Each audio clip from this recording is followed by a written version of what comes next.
That's always kind of been her thing, right? Drawing? You have to promise not to freak out. Amber drew that? She's working through some stuff. You know, feelings aren't bad. When you get angry, sad, or scared, put it in here, where it can't hurt anyone.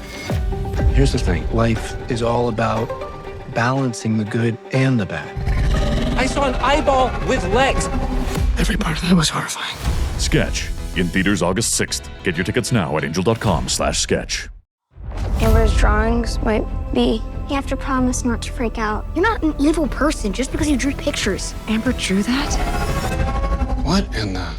Sketch. In theaters August 6th. Get your tickets now at angel.com/sketch. This is a Bramble Jam podcast.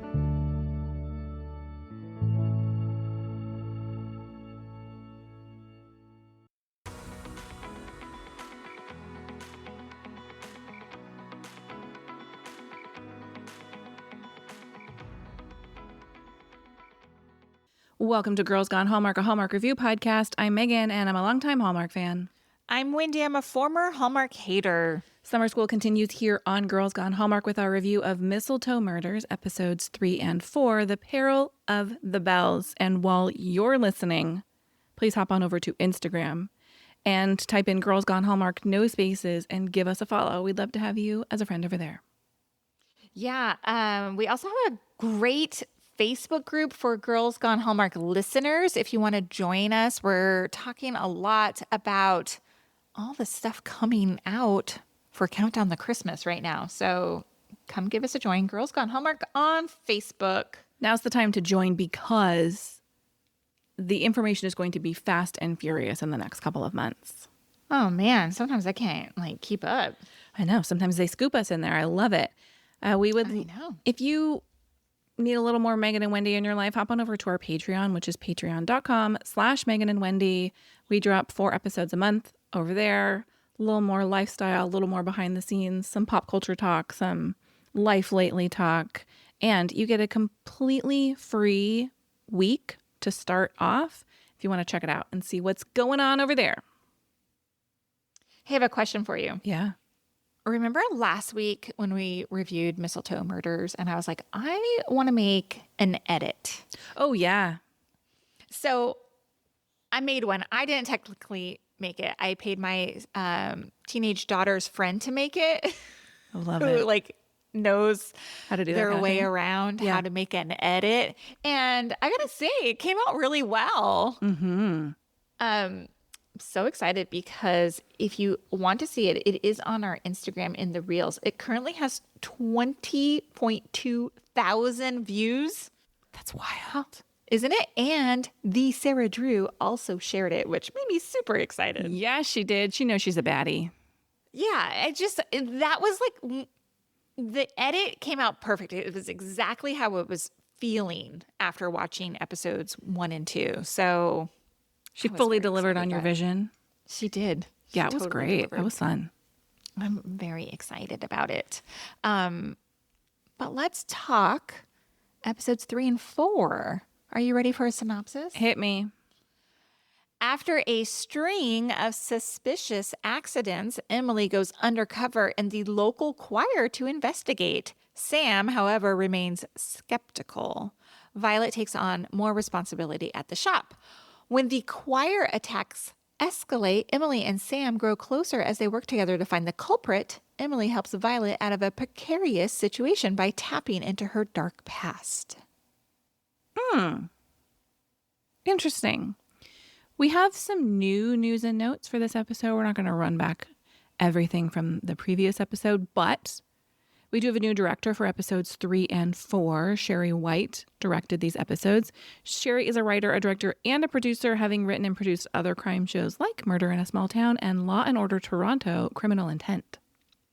Michelle Ricci wrote episodes 3 and 4. She's written for quite a few mystery series, both on Hallmark and elsewhere, with projects like Curious Caterer, Frankie Drake Mysteries, Murdoch Mysteries, and Private Eyes.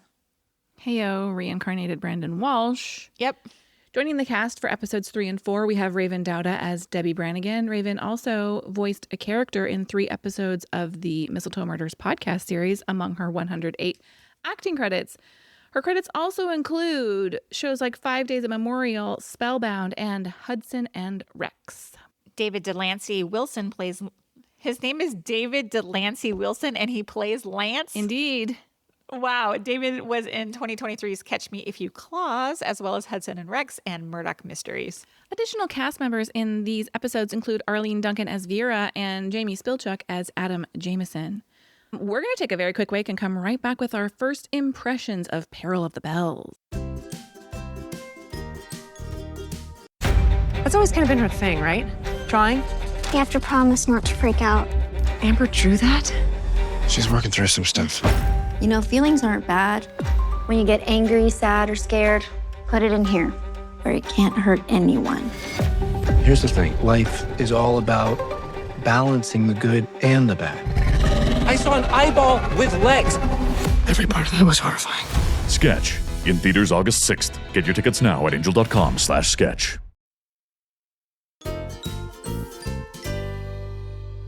Before we get into our first impressions, a reminder to the listeners that we made the decision to combine our reviews. So we did episodes 1 and 2 together, episodes 3 and 4, and then we will be doing episodes 5 and 6 because that's how the stories are told. Yeah, I feel like the listeners failed us. They should have told us that before. Right? Before we made our schedule. Yeah, no, it's cool. It's cool. It's cool. I like that we're doing it this way. It makes it easier on our end. I agree. And I like the show is developed this way. I think it makes a ton of sense. What is your first impression of Peril of the Bells? My first impression is I don't know what's more dangerous, the dark web or the choir room. My first impression is this choir cursed or just catty? Oh my goodness. Real Housewives of Fletcher Grove. Fletcher's Grove? Is that what it's called, their town? Fletcher's Grove? It is indeed. These women don't have enough things to do in their lives. It's pretty funny. Let's talk what we liked. For me, the number one thing that I loved about these 2 episodes was Sarah Drew's monologue at the end of episode 2 when she reveals to Sam about her parents' death. It like hits all the right emotional beats when she says, Christmas was the last happy time in my life. It was just a gut punch in the best way possible. And it's starting to tie together some of Emily's backstory, which gives into understanding why she is who she is. It was the perfectly placed emotional payoff at the end of this two parts episodes. I have an potentially interesting take on that scene. I loved it too. I thought it was incredibly well done by Sarah Drew. I thought emotionally it hit, but the skeptic in me wondered, is she telling the truth? We don't actually know her backstory. We did see glimpses of her looking at the family photos. We know something is going on there. She did mention those being happy memories when she pulled them out of that briefcase. Right. But I almost wondered, either is she telling the truth or is she selectively telling the truth here?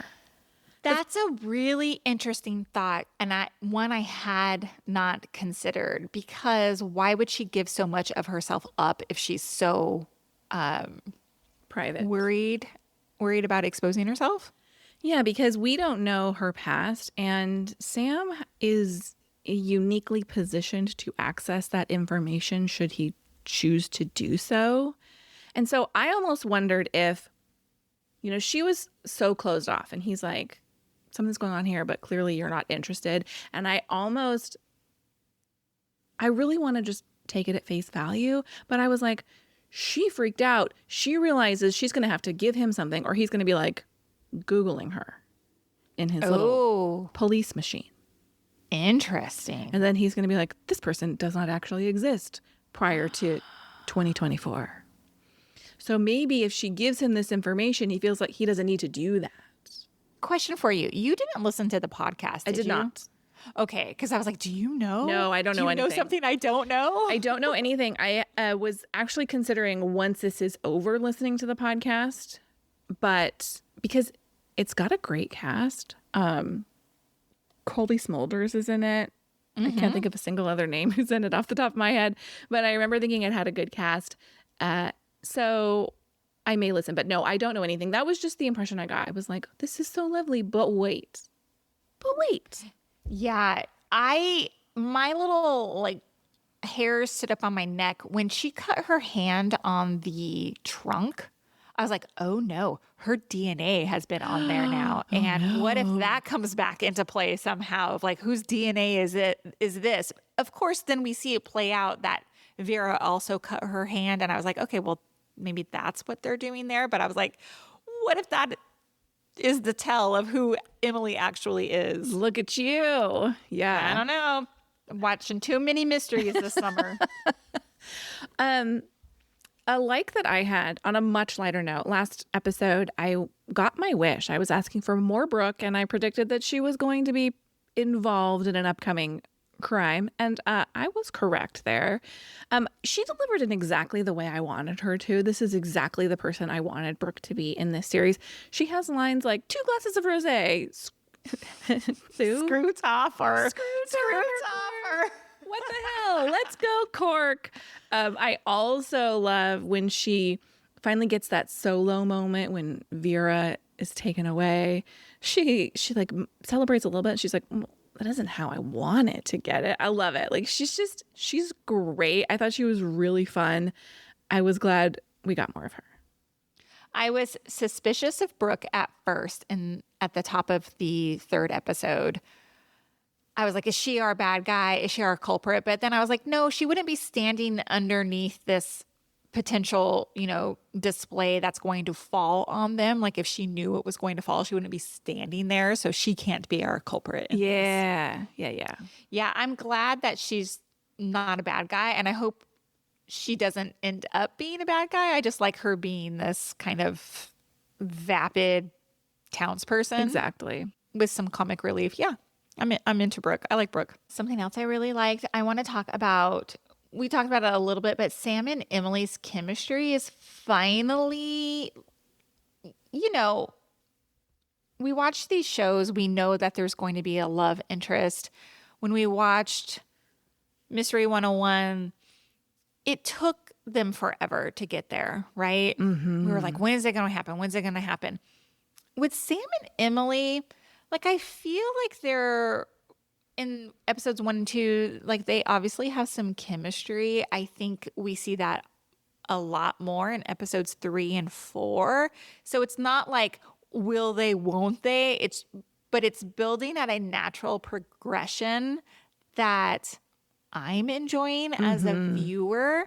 I like that their flirtatious way isn't forced by any means. It as I'm watching it, I was like, oh, these are 2 people who are vibing, for a lack of better words, like they're into each other. Totally.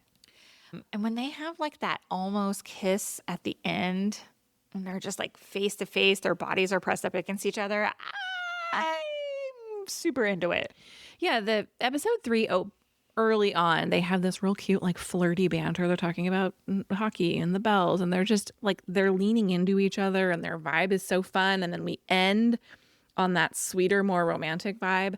I love the progression. And they only have 6 episodes. So I am assuming we're not going to get everything all tied up in a neat little Sam and Emily bow at the end of episodes 5 and 6. But I do like that they're giving us enough to get into. Yeah. When they have that conversation, when he makes that joke about spiting her parents, like he's like, they must have loved Halloween and this is why you leaned into Christmas or whatever, I thought was so funny. Yep. Such a great line, great writing there. It's very good. Very, very good. So some parts of this episode are like real campy and silly. Like, oh my God. Yes. The sleigh. Like when the sleigh straight up like crushes Debbie and she just watches it happening. I actually thought it was fun. I wasn't bothered by it, but they also, the closing scene with the message to Emily with her cryptic chimera search happening. I don't fully know what's going on there, but they nailed the creepy and I like the balance there. Like we're still Hallmarkified, but I'm buying it. That's so funny you said the word Hallmarkified because it is in my wishes. Uh-oh. I'm going to talk about it there. But all right. I absolutely agree with you. Was that a like, though, for you? Like, you are okay with the hallmarkified of the more sinister storylines?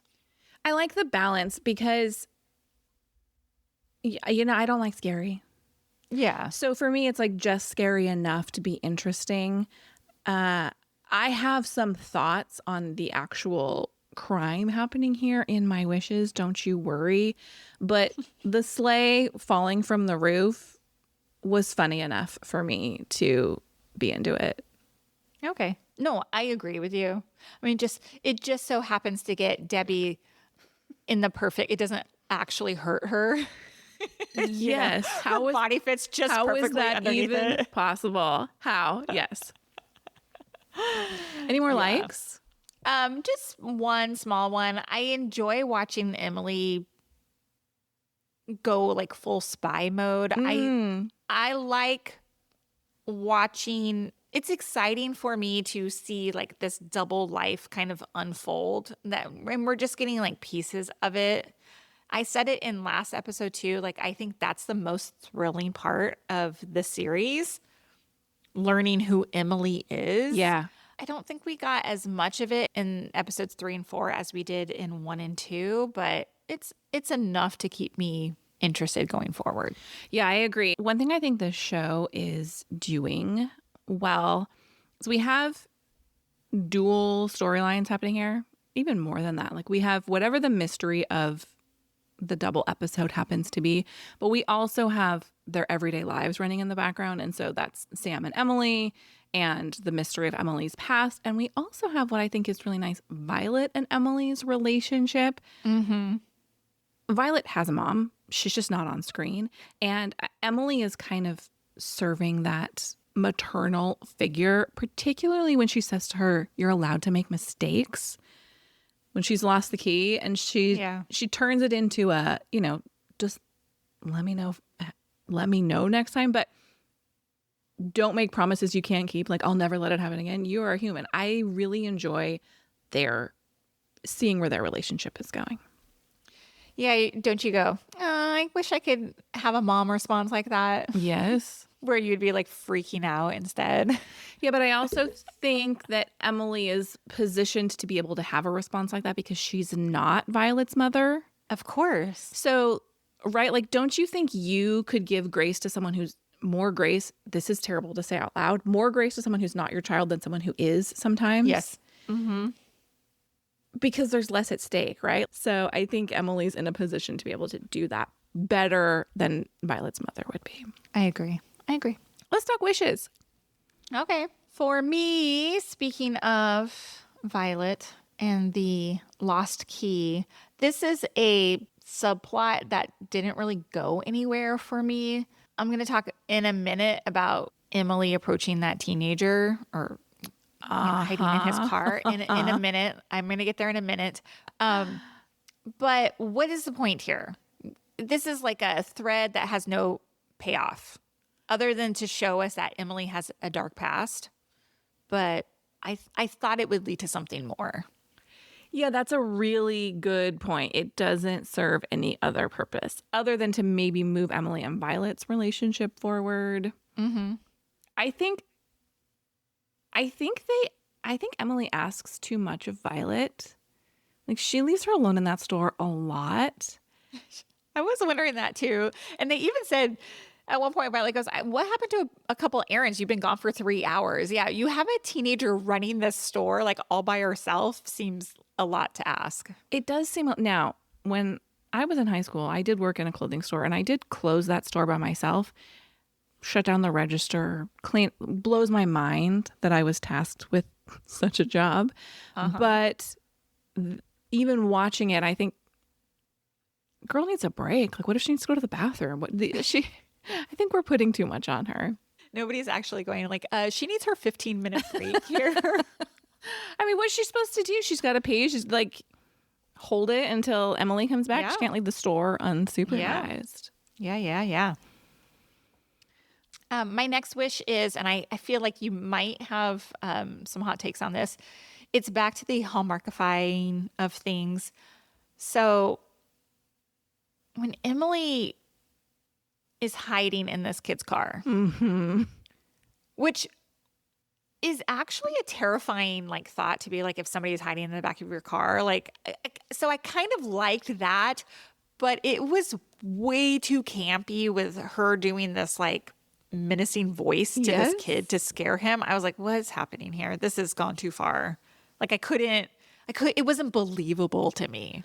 I thought it was equal parts silly and over the top, and also way more than was warranted. Like, okay, the kid broke into the store, I get it, but this vigilante justice, like I'm gonna scare him straight thing, I thought was maybe a little bit over the line. Like, he is still a child, and granted, a child who had committed a crime, I get it, but I was like, whoa, maybe pump the brakes a little bit here, Emily.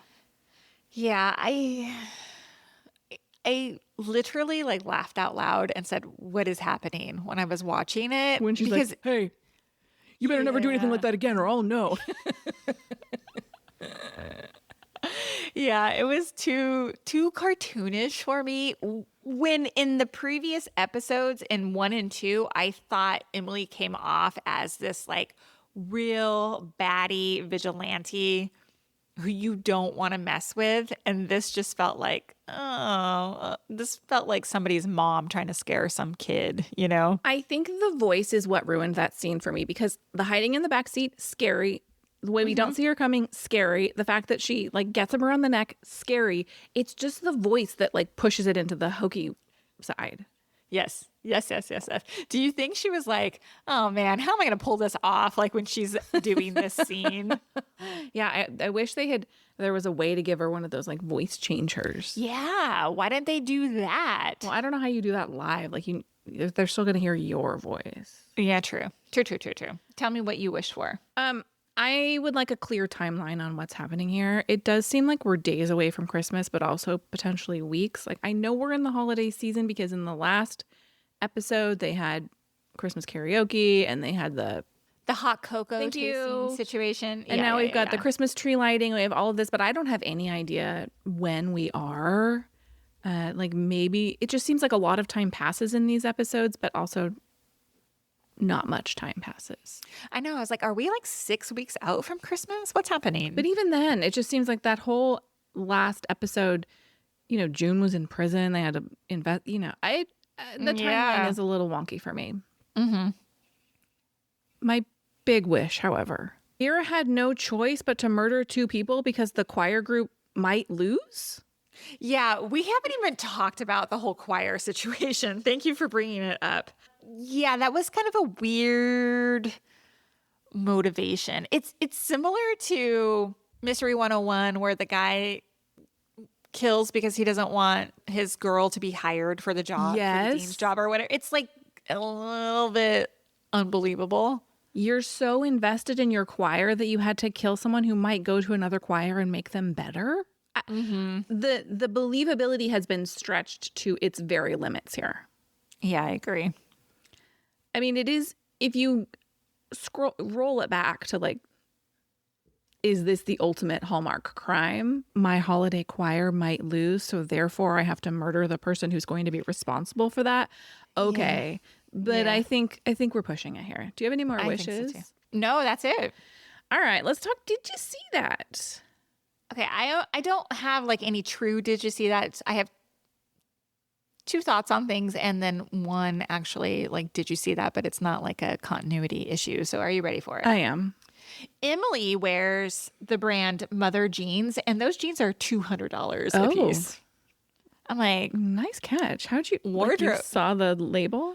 It has an M on the pocket and those have been on my radar for some time and I just can't, like $200 for a pair of jeans is bonkers to me. But I'm like, wardrobe must have had some money here. I mean, maybe she's wearing them in like, I noticed them in episodes 1 and 2 as well, but and she could, obviously they might be repurposing them for the show. Maybe they just have one pair of premium denim jeans for our actress to wear. But anyway, I noticed that. All right. The other thing, here's a question. So Emily has this store, right? And in the montages, we see a lot of her selling things like snow globes and ornaments and stuff like that. And I was like, who is going to a specialty Christmas shop to buy Christmas decor type items? Like, I kind of thought this might be a regular like retail space, and then they wrap the gifts for Christmas giving. Do you know where I'm getting to? Yeah, so I'm going to push back on that because we live in Orange County, land of the chain store. We do not have cute little small town Christmas shops just in our cruising radius. Yeah. So we wouldn't shop there because they don't exist. But there are places like out by my mother-in-law's house, there's a place that's like, it's not just Christmas. They sell whatever the holiday happens to be, but it's like a full store of like ornaments and decor, and that's all they sell. And it's a little more unique than your big box store. So I think people in a small town where there's not a Target and a Home Goods and wherever else people are shopping for these things on every corner probably would shop in a place like this. I don't think it's sustainable 12 months of the year. When she says to Violet's friend, I'll let you know if we're hiring during the summer busy season. Yeah. I was like, what? What busy season? That's weird. I don't know that it's sustainable year round, but I do think people are like looking for like unique holiday finds. Yeah, and it might just be a me thing. I just wouldn't go to a specialty store and buy a snow globe for somebody. First of all, I would never gift anybody a snow globe either, which is a me thing. And then ask them to wrap it. I don't know. It just seems weird. I'll go to a Christmas shop and like poke around and like, because I like browsing at things. But yeah, I don't know. I don't know why I'm so hung up on it. If I'm going to buy somebody a gift, it's not going to be holiday decor though. No. Well, I think a lot of people gift ornaments during the holidays. Yeah. A lot of people like hostess gifts or... Yeah. My last did you see that is our character Debbie. She leans in real hard to her singing. Right now, and you probably haven't seen it, but there is a TikTok of these girls and they are on stage and they're clearly like sisters, and there's two younger ones who are getting ready to sing, and they're going to sing a Cranberry song, and the older one is like just being so extra, and it completely reminded me of Debbie. I'm going to share it with you. I may share it in our Facebook group too, just to be like, this gives off Debbie vibes, because Debbie was interesting to watch. Yes. It just made me laugh. That's all. Yeah, I think I totally agree. Like her choices, which is how my theater daughter would say the choices that she made were very interesting. And I think, I think the whole point is to highlight like her role as a soloist wasn't earned. It was stolen because of her financial support. And she's obviously not the most talented person there. So, I mean, even Sarah Drew's singing was better than Debbie's. Kind of surprised by Sarah Drew's singing. Yeah, I loved it. Yeah. I don't have, like you said, true did you see that? I just wanted to point out that, Emily tries to connect with Adam to get more information about him. And she's like, hey, I have some junk I need hauled away. And when he kind of calls her bluff, he's like, oh, I'll be in the area. I'll come pick it up. She gives him a box. A box of... Yeah. You couldn't have taken that out to the trash yourself? You needed a junk hauler to take that away? Yeah, I need a junk hauler. God, me too. Come get all the junk at my house. That's like, I mean, speaking of TikToks, you see those videos that are like, this is a Gen Xer's dream, and it's a dumpster pulling up to the curb. Just empty. 100%. It's my dream. I love doing that at least once a year. Time to purge. Yeah. What did you rate this episode of Mistletoe Murders? I gave this episode 4.5 stars. What did you give last week? 4.75. Okay. This one ticks down just a little bit because it got a little hokey. Yeah. So I gave last episode 5 stars. I'm giving this one 4.25 stars. Ooh, it really fell for you. Now, let's be clear. I don't find 4.25 stars to be a bad rating, and nobody else should either. This is a classic middle of the trilogy episode. I agree. Moving things along, but there's no fireworks. Yeah, that's why I want to listen to the podcast, because I'm like, is there any difference here?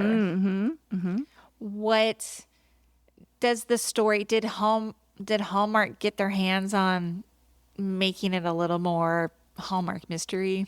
Yeah. With the exception of when she opens the trunk and Adam is dead in the trunk. I was like, oh. When she's wow. like, I'm at Adam's house and so is he. We're like, whoa. Nice. Nice. Yep. Hey, thanks for listening to this episode of Girls Gone Hallmark. If you enjoy this podcast, we would absolutely love your 5-star ratings and reviews.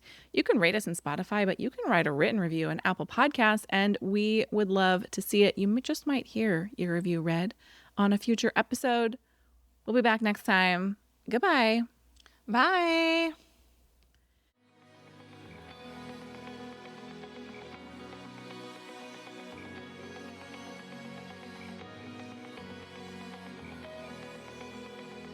All right, friends, before we go, just a quick heads up. You're about to hear some ads. These little gems help us keep the show running and the Hallmark love flowing. So do with that info what you will. Grab a snack, hit the skip button, or maybe, just maybe, listen in and discover your new favorite product. Bye. That's always kind of been her thing, right? Drawing? You have to promise not to freak out. Amber drew that? She's working through some stuff. You know, feelings aren't bad. When you get angry, sad, or scared, put it in here, where it can't hurt anyone. Here's the thing. Life is all about balancing the good and the bad. I saw an eyeball with legs. Every part of that was horrifying. Sketch, in theaters August 6th. Get your tickets now at angel.com/sketch.